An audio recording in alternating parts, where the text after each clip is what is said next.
yesterday has been named. And now we will welcome you to the weekly quest. So welcome to the weekly quest number 1. We are very happy to welcome you to the usual decor. Basically, we just changed the name, but we still have very exciting stories for you this week. And we're gonna start right away with Adam. What is your first story of the day? All right. Well, I'll be talking about The Sims 5 or the lack thereof. So recently it came out that EA owns them now. EA came out and they said, hey, guess what? Sims 5, not a thing. Everyone thought it was a thing. It's not a thing. It's not happening. And a lot of people kind of got upset about that. So, we've been hearing rumors about Sims 5 for a really long time, Project Renee, and there was, talk of like some online multiplayer capabilities of it. And of course, people want an open world like Sims 3, which we haven't had in a really long time. We have neighborhoods now, but even the neighborhoods, it's kind of like you can walk around and you can use some of the public stuff. But if you want to go into a building, you have to load the lot. So the lots are separated. It's a weird system. Also, you can't customize your towns like you used to. Back in Sims 2, you could import, I believe it was Sim City, the cities from Sim City, and you could use those as your format. In Sims 3, they had kind of a downloadable kit that you could use to customize your world and build your own world. And then in Sims 5, we get these little towns or neighborhoods or whatever they're called. I don't really quite remember, worlds. And it's, it comes in and it has like 8 lots on it, and 7 of the 8 are used up, and there's only 1 free lot to build. So you either have to just demolish stuff if you want, or you can't just build a world from scratch in the same way that you used to be able to. So yeah, a lot of people were really looking forward to Sims 5, and hey, what kind of cool things can we do with it? And then, of course, we heard about Life by You, and people got a little bit excited about that. That didn't pan out. Now we're hearing about 𝙂𝙧𝙢, and it looks like a lot of people are kind of thinking about jumping ship and just saying, hey, you know what? We had that demo where we could build our characters in 𝙂𝙧𝙢. Maybe we'll just go there because EA is just dropping the ball. So instead, what EA has said is, hey, we have all this functionality that we're adding, multiplayer and some other stuff as well.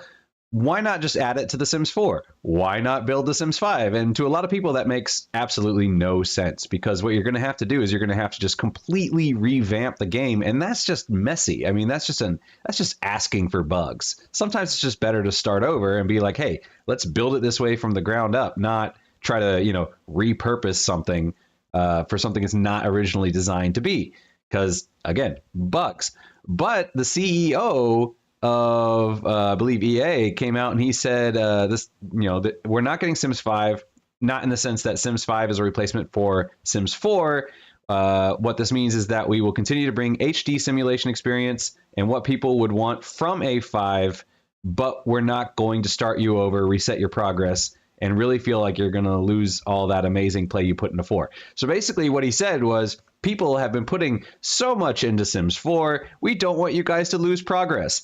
And to me, that is quite possibly the worst possible excuse, because Sims is all about starting over. It's all about building that new family. It's all about building that new house. Yes, a lot of times you do play these generational, kind of families, and you build over time and build over time and build over time. But you can build Sims 5 and Sim 4 can still exist. Guess what? We have Sims 4 and a lot of people play Sims 3. You know why? Because it still exists. It's not getting new, packs and stuff, but it's still there. And so to me, the idea of, oh, we don't want people to have to start over in a Sims game is the most ridiculous thing. I'm sure there might be 7 people out there that disagree with me, and feel free to add your comments. But I think most people think that's just a really weird excuse. And if you really wanted to do that, just create some sort of tool that you can port your families from Sims 4 into a new game, right? We do this all the time where people import saves and stuff like that. Dragon Age does that, for example. So if you had your Dragon Age 2 save and Dragon Age Origins save, then when you played Dragon Age Inquisition, you could import those saves and it would update the story based on the decisions you had made in previous games. I'm trying to think of other games that have done that. Final Fantasy VII Rebirth, strangely, did not, but a lot of games do. So the fact that they're not doing that is just really, really, really bizarre. And yeah, it just seems like why...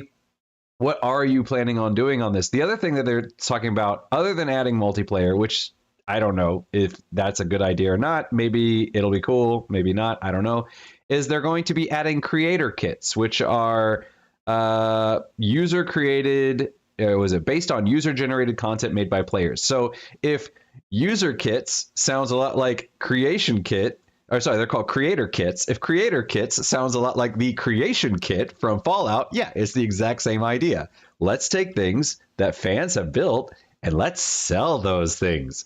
And the people who made them, sure, they maybe get a cut, but it's just nickel and diming. I mean, come on. It's just like I know a lot of people don't like Sims 4. I do enjoy the game. I do. But I'm very picky about which things I buy. Like, I don't own most of the packs because I don't feel obligated to buy one unless I'm like, that one is right up my alley. And it's a shame because when I played Sims 2, I was like, I am buying every single pack because there was always something worthwhile. But I feel like in Sims 4, the packs just feel so small. Like you just, you get just a handful of things on each one. And so instead they'll just put out like 15 different packs and, put them all across that. And I'm just... So I am not thrilled with this news. I know a lot of other Sims people are not thrilled with this news. A lot of people are saying that they're kind of shooting themselves in the foot. And it's like, do you want me to go to 𝙂𝙧𝙢? Because I am totally on board with that. If that's what you want, I will respect your wishes and play another game. So yeah. So that's what's happening in the Sims world. So thoughts? I see Kriyan nodding his head throughout that speech like, no, what are they doing? No. I agree with you that people are going to move to 𝙂𝙧𝙢 because, it's brand new, the graphics are great, and against that, you have the Sims 4 with, I think, next month, yet another DLC. So clearly they're trying to milk the cash cow. So saves that you can import Mass Effect 10 years ago. Yeah, Mass Effect's of course you could input your story from Mass Effect 1 to 2 to 3. So that's not a new mechanic, that's a very old mechanic that you can perfectly do. That's fine, especially that Sims is basically a big Excel table, as a file, so shouldn't be that complicated. I'm not a developer, so I wouldn't know. But yeah, no, really weird choice. But I really like the comments, the excuse. It really makes me feel like, the guy who never played his own game. I'm selling this game, I have no clue what it is about. Yeah, it gives me like senses Skyrim, of... So people are not gonna just lose her. Yeah, it's like that... The old picture of Jim Ryan holding the PlayStation controller and the way he's holding it, I don't remember how he's holding it, but like he's got like this really weird grip on it where it's like, you've never held a PlayStation controller in your life, have you? Like, you're the CEO of this company and the way you're holding that controller, like, what are you doing? It's just so awkward. But that's how businesses are run, unfortunately, a lot of times. We need more Gavins in the world, people who are like, I love this thing. I built this out of a labor of love, and but we need more of those Miyamotos and that sort of thing. Yeah, absolutely, I agree. Creating thoughts? Yeah, no, when Adam broke this story online, so for those of you who don't know, right, like Adam, we always talk about stuff online, right, because we're passionate gamers. And I posted this on our Threads account, and we had like 1,000 views of people who followed this story and were arguing one way or another. And I mean, so we had 1,000 views. We probably had about like 45 comments, and you'd be surprised. Basically, 50% of people actually agreed with EA that we have so much stuff on The Sims 4 that we don't want to change. And I felt like that was crazy. I mean, this game is doesn't look bad, but it doesn't look good either from a graphical perspective, right? But people are like, yeah, no, we just want more functionality in The Sims 4 and want to keep our stuff and all the DLCs that we paid. And I mean, what did someone say? It was like almost $1,000 worth of DLC at this point if you bought everything at full price. So no, but I'm definitely in Adam's camp. I think this game needs an overhaul graphically, in terms of mechanically. I think of a good example of Path of Exile 2, which is coming out in November in early access, right? And they said, yes, we're going to support Path of Exile 2 and Path of Exile 1 simultaneously, both bringing updates to both games. And stuff from Game 1 and Game 2 will sort of work together as well. I mean, Path of Exile is not the same size of EA, right? They're not a small company either. They're no longer an indie studio, but if they can do 2 games, right? One brand new flashy, one old with lots of updates, I mean, EA should be able to do it, right? But maybe it comes down to costs, who knows? One thing I'm worried about with 𝙂𝙧𝙢 is just from the monetization perspective. Like, I'm worried that Western Game is going to flock to 𝙂𝙧𝙢 and they'll be like, hey, this is just like, what is that Korean game, From Human or something like that, right? First Descendants? First Descendant, right, where people are like, this is awesome, but bam, like $20 for a skin and $10 for a gun skin, and people are like, meh, and that's why it's like mixed reviews on Steam at the moment. So I'm hoping the company behind 𝙂𝙧𝙢 is okay. At least they have a way to deal with all of that stuff, because while I'll pay $10 for a skin or $20 for a skin because I've lived here for 15 years, I know most Western people probably are not going to want to do that. I would pay $10 Taiwan dollars for a skin. That's like 3 cents US. Not bad. No, that would be amazing. I would buy 100 skins. And just to come back on, the management of the company, I can imagine the guy who just look at Bethesda and say, let's take the worst thing that Bethesda has done. The content creator club. Perfect. There's a lot of different opinion there. Like, yes, of course, modders should get paid for their work. But it really depends on which mods, right? Like some of them are really labor of love, as you said, with brand new quest lines and everything.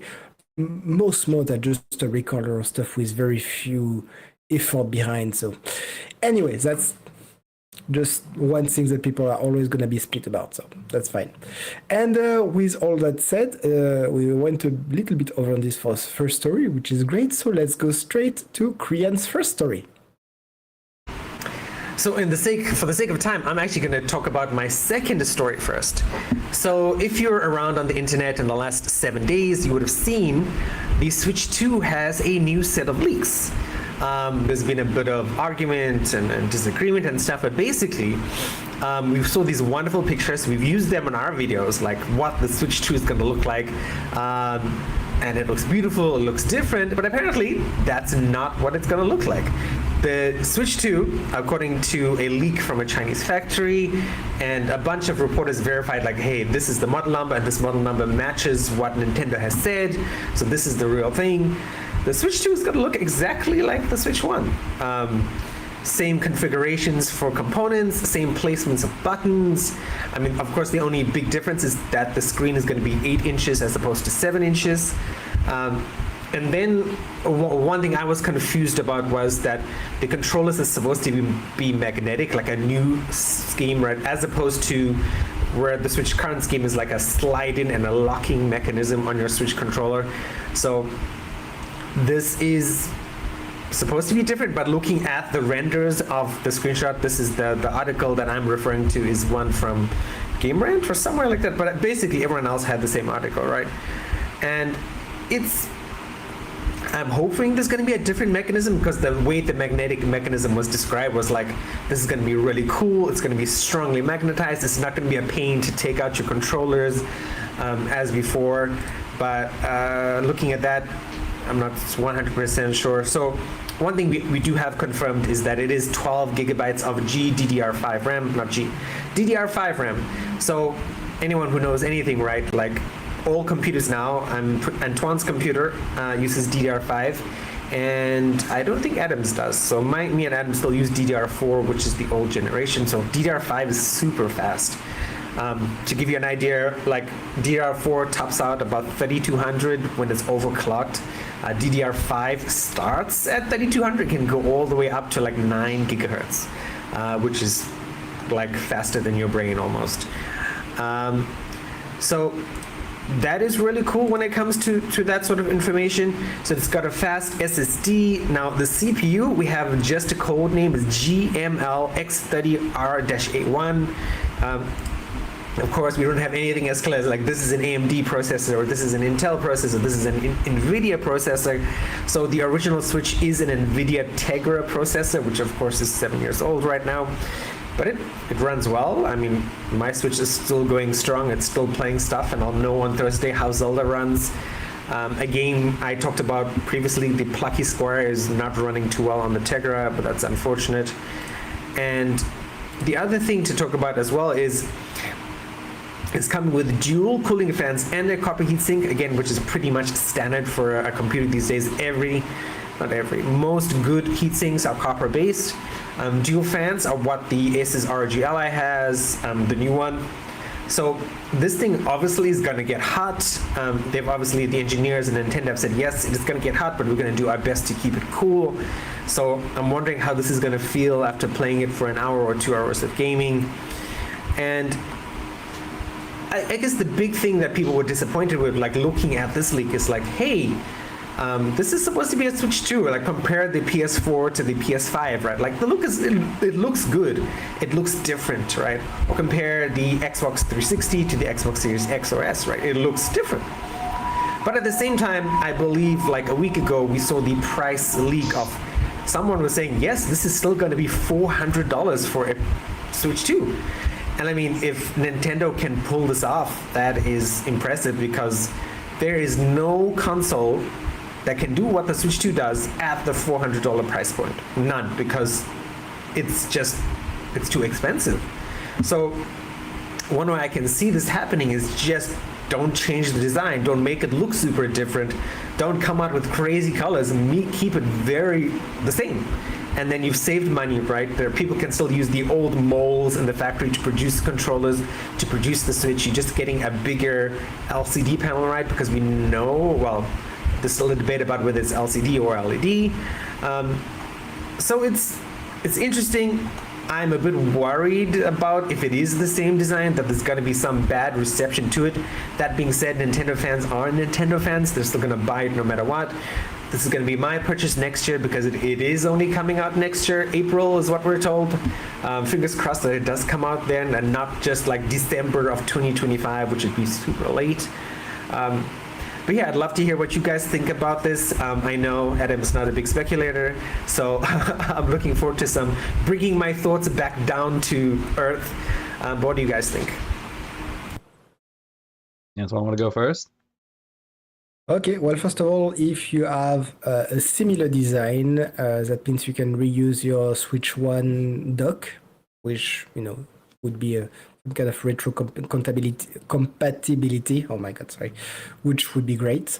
I trust the marketing at Nintendo to make it look similar, but have this little touch to say that's not the same console, because it's Nintendo we're talking about. They are extremely good at marketing, so they will have a plan for that, even if it looks. I'm looking at the screen. That's much bigger, 8 inches. That's nice. Aren't you afraid that it's gonna fall on your face and break the screen? Apart from that, no. Yes.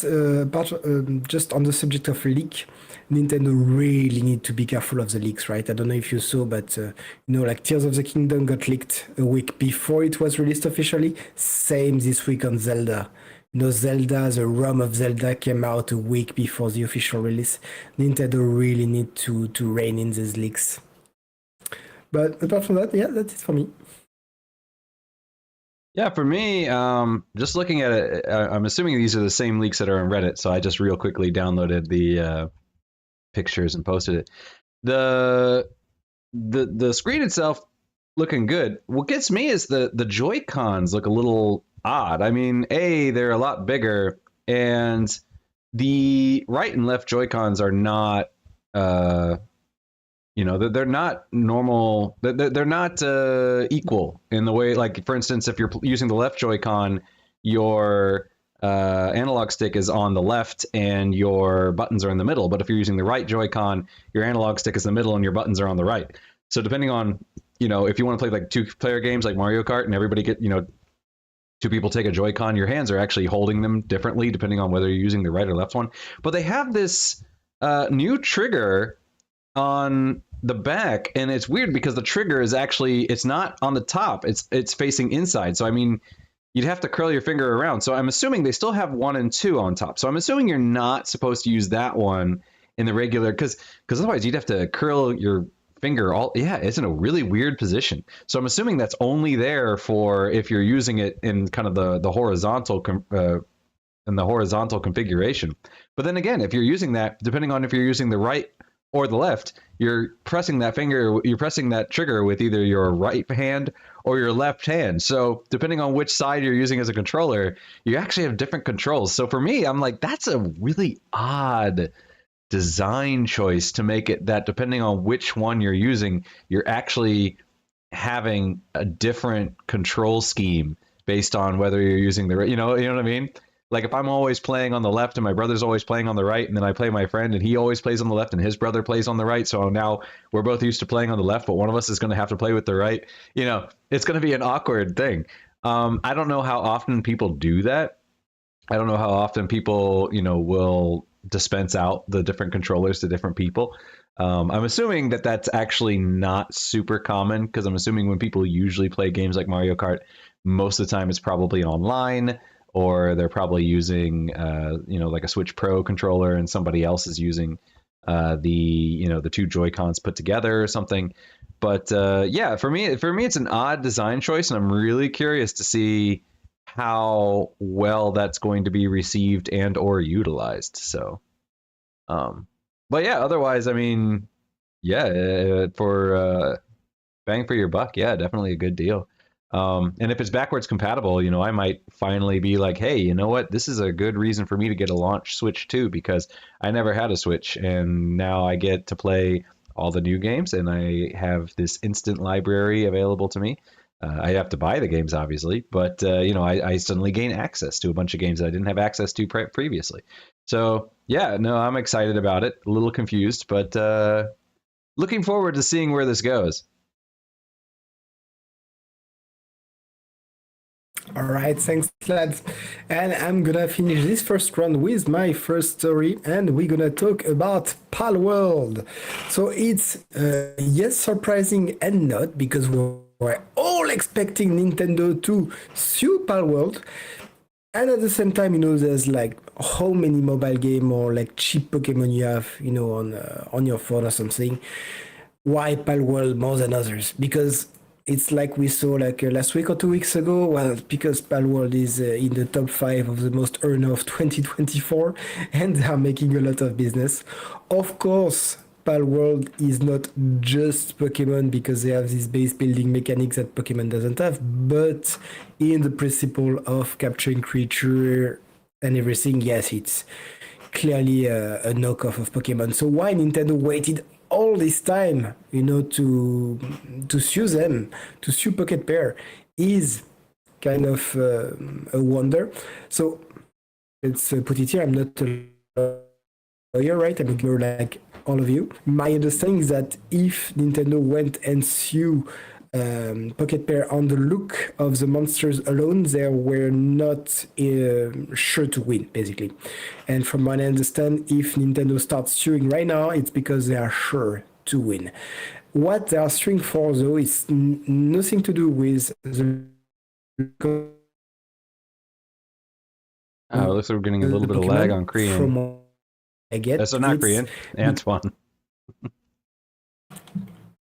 Okay. Can you still guys still hear me? Yeah, we can still hear you. Okay, great.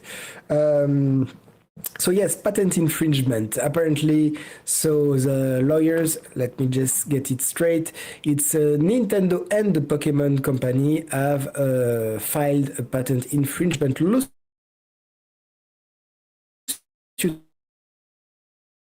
against public confirmation on the specifics of this suit, which means that at this time we are just like guessing what patents are infringed.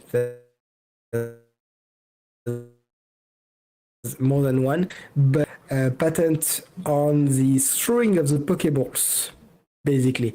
Before Arceus, because you have to make sure to differentiate the old Pokemon, which was 2D, turn by turn, where you don't actually see the trainers throw a Pokeball, right? And with the latest one, Arceus or the Shield and Sword, where you are on the open world and you actually see the trainer take his Pokeballs, throw, captures the animal, and after takes the ball and gets the creature out of the ball. This is what the patent is for. And, well, the Pal Sphere is almost exactly the same, even though the animation might be slightly different. It's that's more than likely one of the patents which is being attacked there. So we'll see what the future looks like for Pocketpair, because remember we talked about it last week. They are planning a full release, right, on PS5 early 2025. That could have plan, because if they lose the lawsuit, there's several things at play here. First of all, there's going to be a big fine to be paid to Nintendo. They will need to revamp the system, and most of the Palworld system is based on capturing the pals. If they lose the system of throwing Pal Sphere, it means they have to create a brand new system. That's going to be a pain, right? It means more development. No way that this early access is going to be ever released properly. Or Nintendo might just require to get this game just simply cancelled and removed from Steam. So we'll see what the judgment is. To be a bit specific on the patent that I was talking about, they started it in 2021, just a month before the release of Arceus, and it was granted in Japan in December 2023, just a month before the release of Palworld, and in the US it's still under review, but we don't really care about this because both companies are Japanese, Pocketpair and Nintendo, so that's where it's gonna work. So at this time, it's a big question mark for what's gonna happen to Palworld. Of course, the developers of Palworld said and answered Nintendo saying, "What? We did? Really? Are you sure? We're not aware of that. We're gonna take a look at this," and said they would be diverting workforce to work on this file. And Pocketpair is not a big company, right? So diverting manpower to this means they have less time to work on some of the stuff. So all in all, it's a really bad news for Pocketpair and for Palworld. So we'll see development. What do you guys think is gonna happen for poor Palworld, which, at this time has a really fantastic trajectory, and we are all very excited to see the finished product on console and PC. Yeah, I'm excited to see if they add some story to it. Currently, there's no story or dialogue. I'd like to see even just kind of a basic. I mean, they do have, like, you can pick up some little notes and stuff throughout the world, but I would like to see some kind of actual quests, that sort of thing added to the game. Give yourself some reason to actually do some of the things you do and go some of the places you go. As it is completely sandbox. But yeah, I think it's so skeezy to go through and then have a system. And I mean, okay, yeah, the Pokemon did invent the system of kind of like the Pokeball, you throw it, you catch it, that sort of thing. Kind of. They did invent the fact that it's a ball, but when you think about it, and so in that sense, if they had patented it at the time, I probably, back in 1997 or whatever, I would have been like, yeah, okay, that makes sense. It's a mechanic for catching monsters. Other games, have collecting monsters around the same time. I think they probably came out a little bit later. I think Jade Cocoon was a little bit later. Legend of Legaia came out around probably the same time. I think it was maybe a little bit later. Monster Rancher, came around the same time. Digimon came around the same time, and they all have different mechanics. They all do it differently. Digimon, is more like a Tamagotchi. Monster Rancher come from the discs, so you summon them basically. Jade Cocoon, you captured them. I'm not quite sure how. Legend of Legaia, you would basically have your Rasaru would consume them in a sense. I mean, they didn't eat them, but they would kind of absorb their power into them. So I mean, the Pokeball mechanic was definitely a very Pokemon thing, but when you think about it, in a sense, they didn't even kind of invented it, because you go back even further. I mean, Ghostbusters had a very similar mechanic, right? You set out a trap. Theirs is a box, but you send out a trap and you capture the ghost, right? And then later on in the cartoons and stuff, you could throw it out there and open it up and the ghost could come out. So, I mean, in a sense, the Pokeball itself is very distinctly Nintendo, but the concept is a very general one of a trap and a thrown trap, which I think a throwing trap is not an entirely new concept. Just the very specificity of a Pokeball is.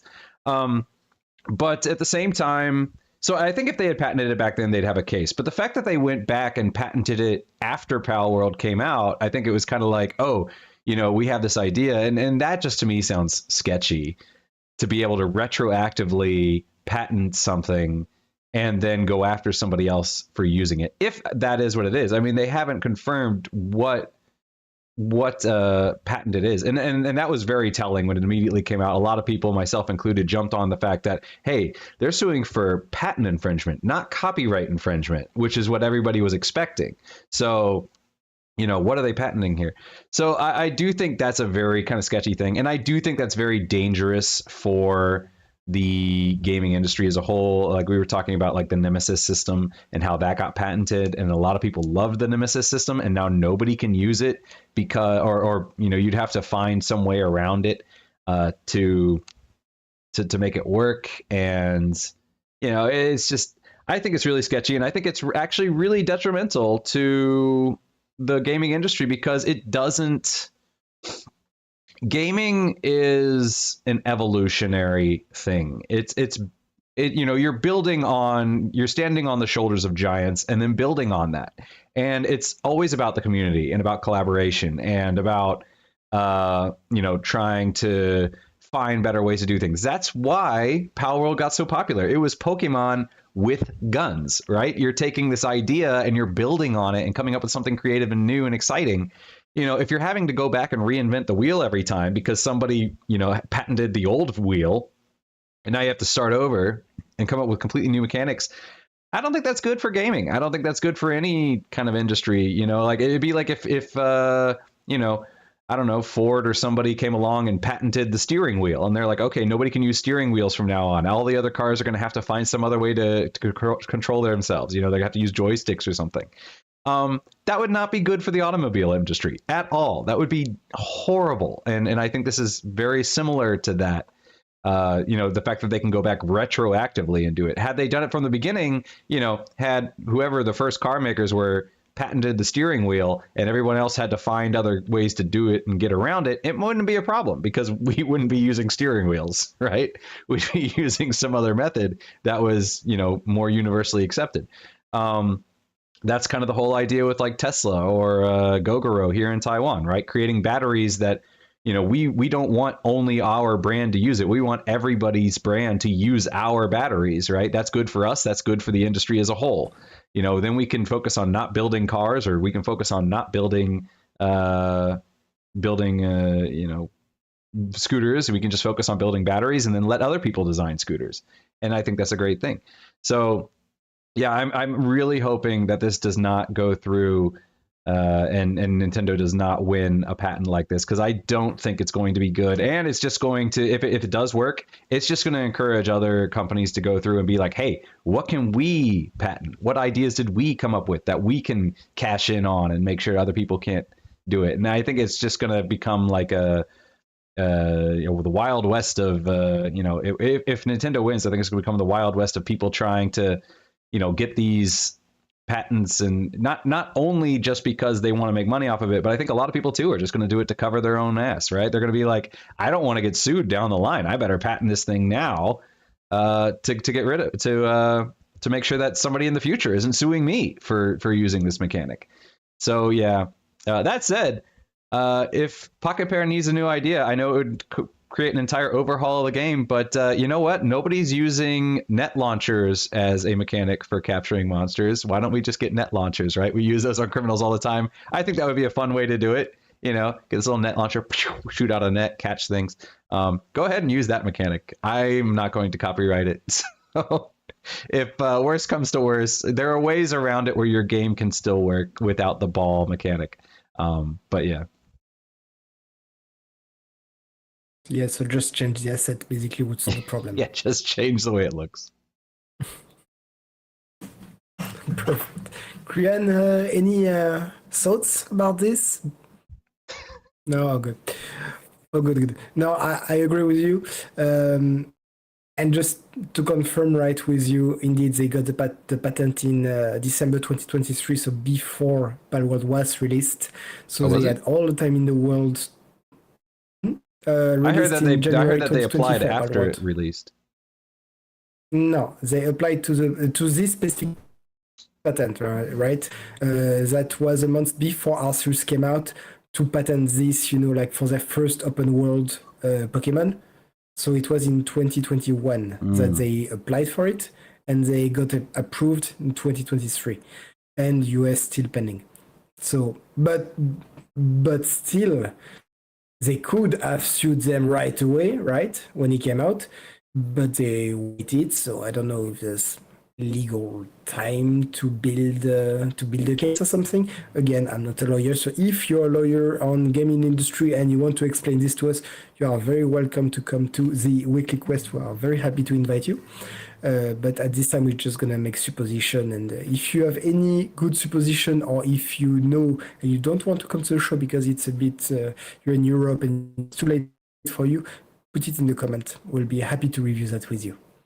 Yeah, I think the reason they didn't sue So that's it for the first round. Yeah. Oh yeah, I was just gonna say that I think the reason they didn't sue is simply because they were like, these companies, they'll sit on it until they feel like they're guaranteed to win. So I think at this point, Nintendo is very confident that they're going to win, and that's why they didn't want to. Yes. They don't want to risk it unless they're very confident. So I think Nintendo is actually very confident, which is worrying to me. But yeah, I agree, and of course we'll follow that. It's a lawsuit, so it's not gonna be solved in a month or two. It takes usually, at least a year or more for this. So we are finished with the first round, and we're doing a bit late. So Adam, what's your second story? So my second story, a lot of people are wondering, hey, you know what? We love PlayStation, and but what should I play? What are some games that are hidden gems on this system that I've never had the opportunity to play? And I am here to answer that question. And it is Freedom Wars. And if you haven't heard of that, that's why it is a hidden gem, because you haven't heard of it. Freedom Wars is a fantastic game. Came out in 2014 on the PlayStation Vita. And currently, that is actually the only place you can play it. But not for long, because this January, we are getting the Freedom Wars remaster. And I am so looking forward to this. This is one game that I am 100% going to be double dipping on. It is a great game if you're the kind of person who likes these Monster Hunter clones, as they are often referred to. And what's more is, when the game first came out in 2014, as I said, it came out on the PlayStation Vita. It was published by Sony. It was made by, I can't remember the name of the company, but it was published by Sony. But this time it's being published by Bandai Namco, which is actually a little bit worrying, because Bandai Namco have a bad habit in the last few years of not doing good decisions. But if ignoring that, it means that the game is not only going to be on PlayStation, it is also coming to Steam, and it is also coming to the Nintendo Switch. So if you are on the Switch, this is another great game that you are going to be able to play. But we're talking about PlayStation today. So the reason I love this game is it's just a really interesting concept. Basically, you are in the future at an unknown time, and resources across the earth are very scarce. So because of that, even being born is a crime. It is a crime to be born in this world. And so upon being born, you are immediately sentenced with 1 million years of prison time.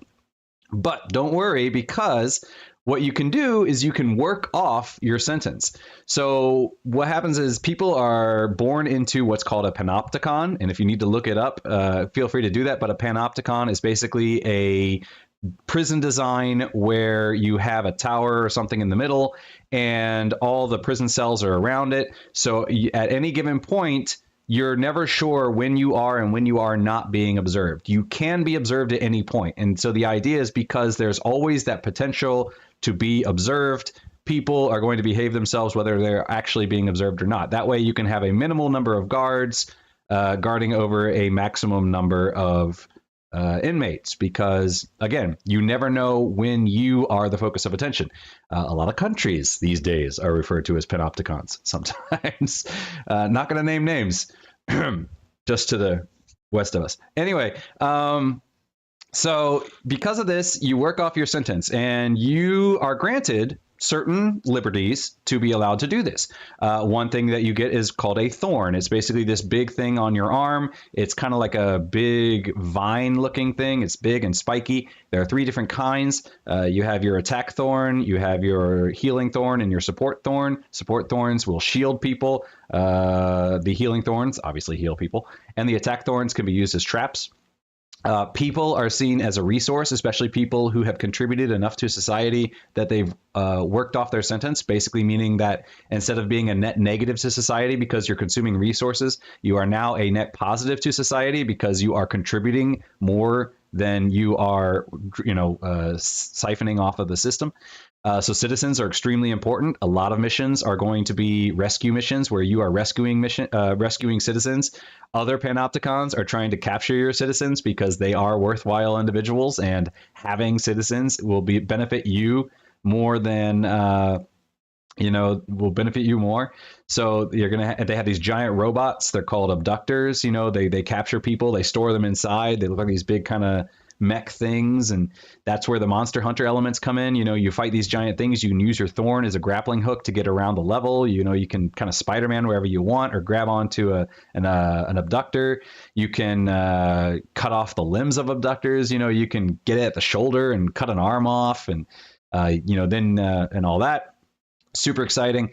When you at the end of a mission, you get resources, so if you cut off the arm of an abductor, those are resources, and you can either contribute those resources and give them to your panopticon to lower your sentence because you are contributing resources to society, or you can keep them for yourself and use them to upgrade your gear so that in the future you'll be better at gathering resources. They also have a pawn system, which is really exciting. That's kind of one of the things that got me into it. For friends of Dragon's Dogma, you have your pawn, you design your pawn, and they help you out. In this one, they're called accessories, and they're basically androids, so you can customize your accessory and have them support you as necessary. And and then on Monster Hunter, it's multiplayer, so you can go online, play with other people. I believe it says up to 8 people online. I never played online on the PlayStation Vita because, just not that many people were online. There were dedicated communities, but unless you were part of those communities, you didn't know when they were meeting or whatnot. So I never really got to play online.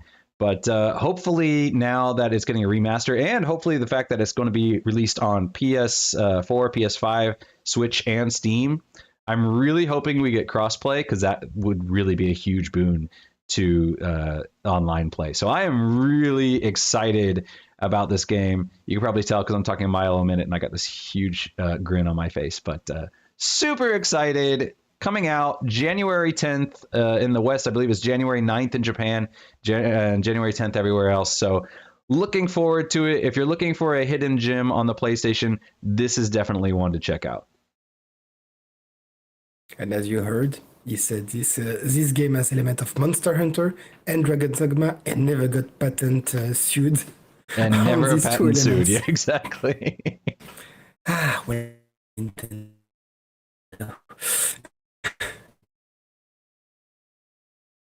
but yeah, any thoughts? Comments? First, well, I would go on the thoughts, but you were very excited about this game, and to be honest, I absolutely don't know about anything about it. Maybe you do, Krian? Did you have a Vita? Because that's a very, I don't want to say an obscure console, but that's kind of an obscure console. I don't know many people who had a PS Vita, to be honest. I mean, the only PlayStation device I've ever had for like 6 months was a PSP. And that was the first time I played God of War. But no, I mean, like there's so many like titles, not just in PlayStation, but like so many different libraries. Sony, PlayStation, PC. They have so many unique mechanics. There was another game that I saw on somebody's list that they were like, hey, this has this awesome mechanic. Why have people not ever done this again? And Adam's talked about this on our Instagram shorts. Like, hey, this game does this thing. Why have we never seen it over the last 20 years? So when Adam mentioned the story, I'm like, I watched the trailer. I'm like, oh, cool. I want to play this. So no, I mean, that's my only thought. It's just there's a wealth of gaming mechanics that we never get to see. And I hope the gaming companies and the powers that be let us actually play these games.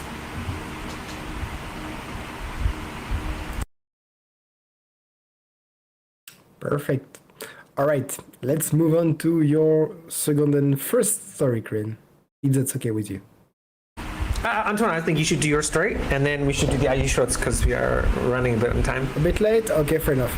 Well, then I'm going to ask you to help me with it because I didn't play Death Stranding, and that's exactly what I'm going to talk about. So, of course, we based this weekly quest on Nintendo and PS5. And so my PS5 story was on one of the most anticipated game of 2025, and certainly one of the most complicated because Hideo Kojima make me scratch my head all the time. My God, it's complicated.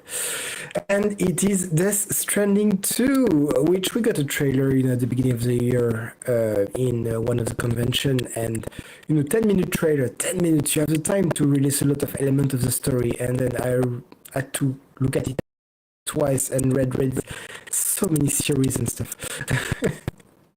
But yes, so as I said, that's a Kojima game coming out from Kojima Productions, which is his own company.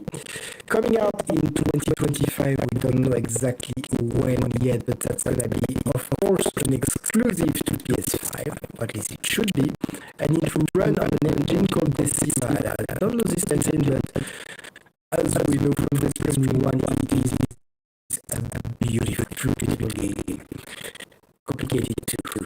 So I'm gonna go back and refer to this trailer. You will go back. If you play Death Stranding, you will get back to your central characters. So normally it's savages, fragile, which is treacherously assassin, and which is destroyer, baker. I didn't read the baker after this little trailer. I know I love it. So if you go back, let's try to resume what we know a little bit, and I will let you speculate and give your story in the comments, right? But what I think that we know about Death Stranding 2, what's gonna happen, right? So you see Sam and Fragile raising Lou together. Lou or Louise is the BB, 28 or something, the little baby that Sam, I want to say Norman, but Sam carries the whole game in Death Stranding 1. They are raising Lou together. Once Sam is away for some business I can't recall, Fragile gets attacked in the bunker and she tries to escape, and she, in the end, Lou gets killed. So, tough times. Fragile, which by the way has been cured. I kind of recall that she had some kind of skin disease in the first game. She has been cured. I don't know if there's an explanation for that, but I'm sure that we will get one. Adam says yes. I'm gonna let you fill in the blanks because I'm swimming a bit there. And Lou, and this is where Kojima is losing me a bit, but Lou, who has been killed, is coming back as a BT, which is a bitch thing. And by the way, the name of this second game is On the Beach, I believe. Death Stranding 2 On the Beach.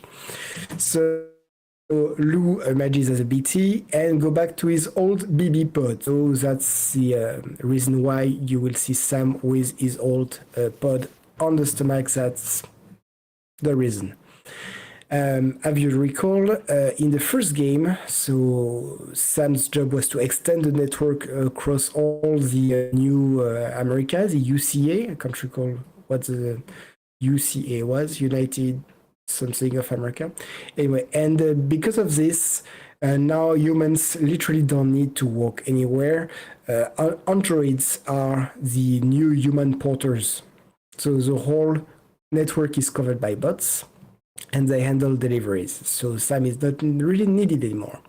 So after that, Fragile closed Fragile Express. That was a company working under, I believe, the UCA, and she created a new company called Drawbridge to do exactly the same, basically handle the network, extended the network, but outside the UCA.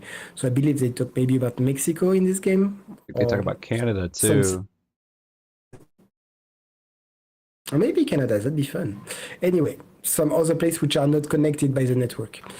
And it's a pure civilian outfit this time, unrelated to the UCA. However, we know that it's financed by a mysterious sponsor, which is hinted or very likely to be a big shot in the UCA. Some people talked about Hartman guy. Adam can tell you about this. Dead Man. They have weird names in this game. That's terrible. Yes. So in this game, you will see how it works, but it doesn't look like you're moving from bases to bases like in the first game. Rather than you move in this big flying spaceship, it really look like a cool ship called the 𝙃𝙧𝙩 Magellan. And that's so basically a mobile base of operation, which is used to travel through the beach and reach different regions and places around the US or the North American continent. It's at this stage that Sam is recruited. A bit of confusion there as well. You can throw a theory, but when you get Sam, it looks like he has gray hair, he's quite old, and all of a sudden he's rejuvenated and younger. We'll see what's your theory on this, because I have no idea how it works. They have some kind of miracle medicine in this kind of game, so why not? And also, and it's really fun, but it doesn't make sense.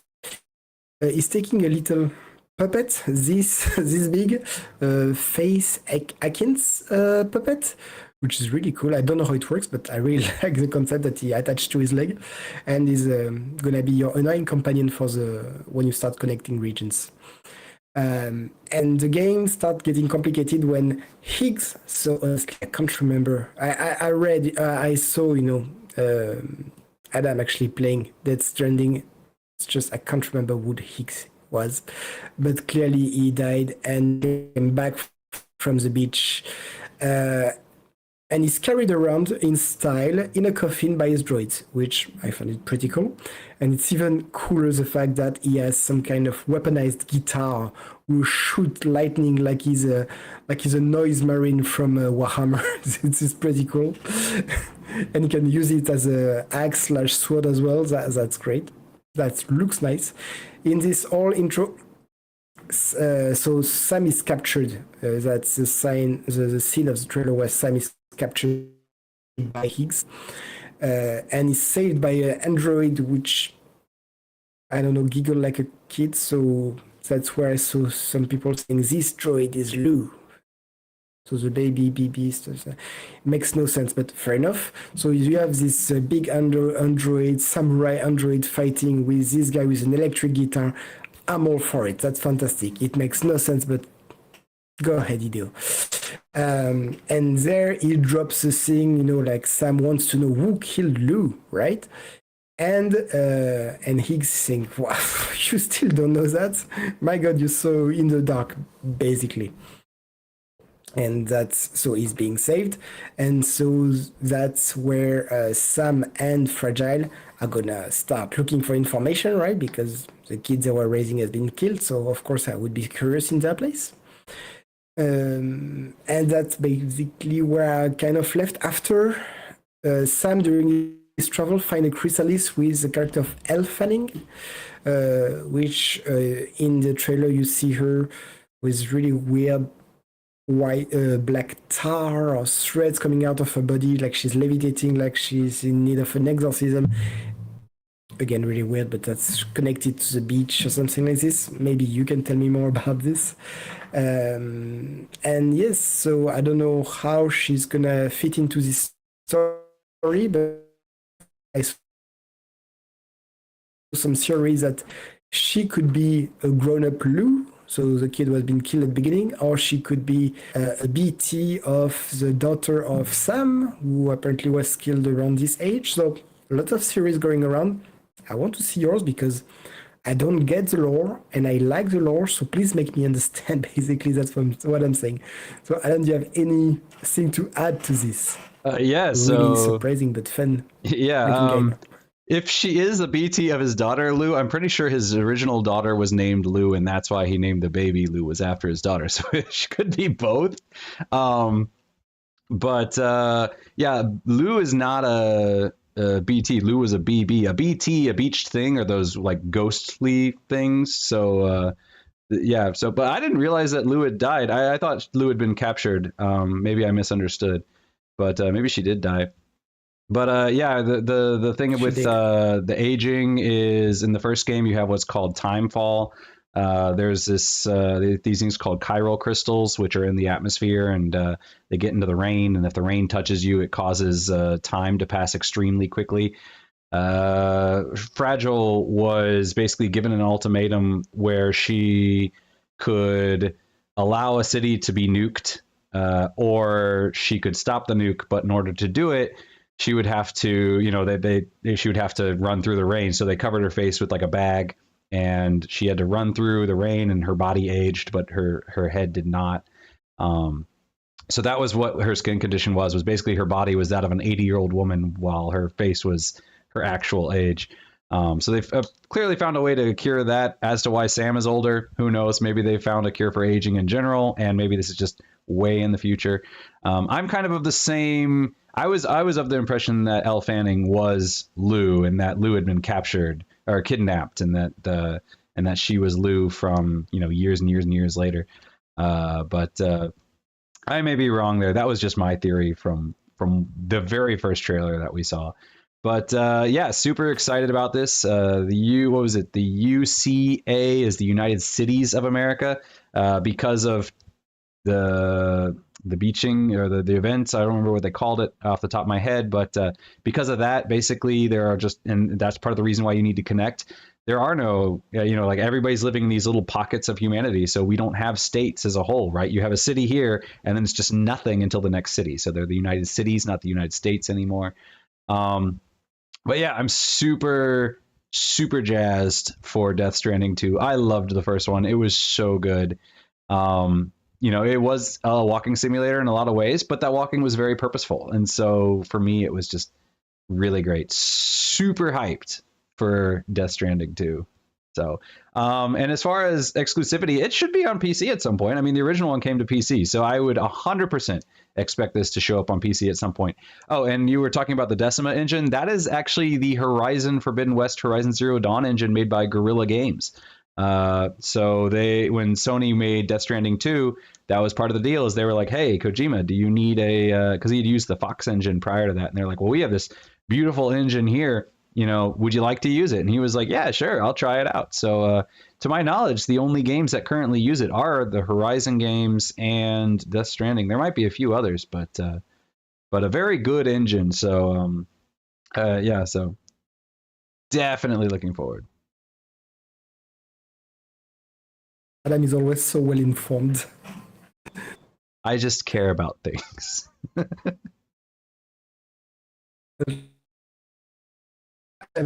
Yeah, I'm trying to reduce our time, so I'm not going to talk too much this one. I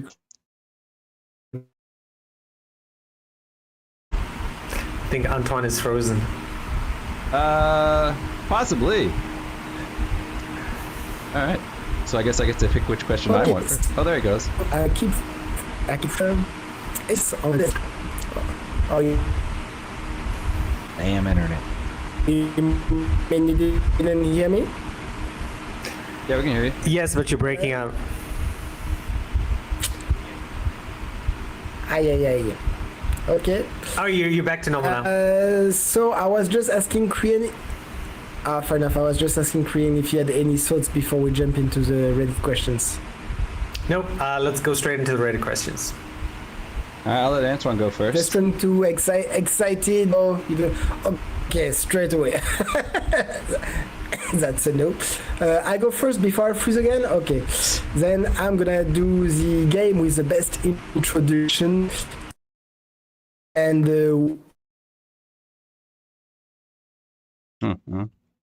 Looks like he froze anyway.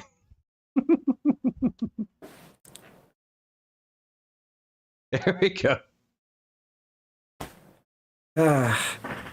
it's not even Halloween and I get to do poses. Am I back on? Can you You're see me? looking good now, yeah. Yeah? All good? Okay. Fantastic. Then I'm gonna do my question, which is what games has the best introduction. So for me, that's a memory of childhood, really. When I got my Final Fantasy VIII and got to put it on the PlayStation, and then you had this big intro scene going over the sea, and I'm like, oh my god, that's the best picture I ever seen. Oh my god, you can never do better than that. With a fight between Squall and Cypher, shooting each other across the face with the sword. And for me, like, oh my god, I'm gonna love this game so much. Look at this intro. How can that be a bad game? And indeed, it was a fantastic game. So yeah, best intro ever for me as a kid. I will contend. I'm not a fan of Final Fantasy VIII, but it does have one of the better intros, and it definitely has one of the better soundtracks of all the Final Fantasies. Oh, that was cool as well, yeah. Do you need to know the other 2 questions? Well, I'll answer one. You have what's a real life skill that you learned from a video game, or a much easier one? What's a game in your backlog that you know that you will never play, and why? Yeah, I'll go with the backlog one. Or actually, I don't know. Which one sounds more interesting to you, Korean? Which one would you rather hear my answer for? Oh god, both of those are pretty awesome. Let's go with the real life skill one. Okay. So playing through games, I don't acquire too many skills, but this is a very specific skill. So, back in the day, I played a lot of Mario Kart 64 on the Nintendo 64.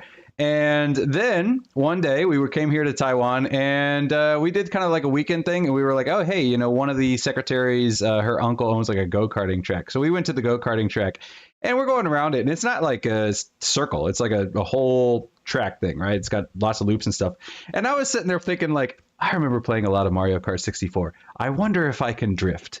And so, and I was like, how did I do this in Mario 64, right? You let off the gas again, and then you slam the gas so the wheels will spin a bit, and then you slide a bit, and you get into it. And I tried it, and it worked. It actually, I could actually get a little bit of a drift in it and corner those things. So thank you, Mario Kart 64, for teaching me how to drift in an actual go-kart, because that was actually a lot of fun. I'd really love to go back sometime and try it again. But yeah, learning how to drift in a go-kart was something that Mario Kart 64 actually, I don't know if it taught me, but it definitely prepared me for it. So yeah. Pretty cool answer, actually. Yeah. And that's, Corinne, do you want to answer the last question, or are we good for today? We are good for today. Fantastic. Okay, thanks a lot. Sorry for the freeze frame at some point. As you know, I'm in Canada, the guys in Taiwan. Sometimes there's a typhoon or two between us, so the connection might be choppy. But thanks again for, watching us as usual every week. We'll see you next week for the weekly. I forgot the name of the show already. It's terrible. Weekly Quest. Weekly Quest number 2 next week. Exactly. It's broad. It needs to imprint in my mind. Don't worry. In 4 years it will. And yes. So of course, if you like this show, please.